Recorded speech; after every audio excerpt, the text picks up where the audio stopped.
మా ఇంట్లో నేను ఈ పిల్లల కోసమని స్వీట్ పొటాటో అయితే ఓవెన్‌లో పెట్టేస్తున్నానండి. కొంచెం స్టీమ్ చేస్తే పిల్లలు తినడానికి మార్నింగ్ బావుంటుంది కదా! ఇంకా బ్రేక్‌ఫాస్ట్‌తో పాటు ఈ స్వీట్ పొటాటో గూడా మేము తింటామండి. అయితే ఓవెన్‌లో 5 మినిట్స్ కని సెట్ చేసేసాను. ఈ లోపల ఏనుగైతే కీర అయితే కట్ చేసి ఇస్తున్నానండి. ఈ స్వీట్ పొటాటో గూడా అయిపోయింది. ఇంక పిల్లలకి ఇచ్చేస్తున్నాను. లోపల ఉడికిందండి. బావుంది. టేస్ట్ గూడా చాలా బావుందండి. తియ్యగా ఉంది.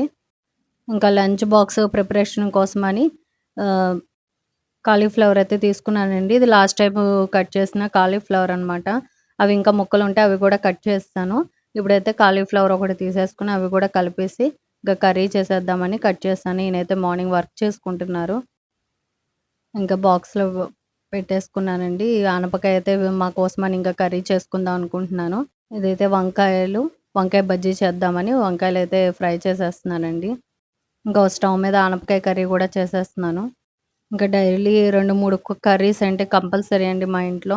పిల్లలకొకటి, మాకోటి చేయాలి. ఇది కాక చారులో లేపోతే పచ్చళ్ళలో ఏయో ఒకటి ఉండాలి. ఇదైతే నేను ఆనపకాయలు ఇంకా పాలు పోసి చేసేస్తున్నానండి.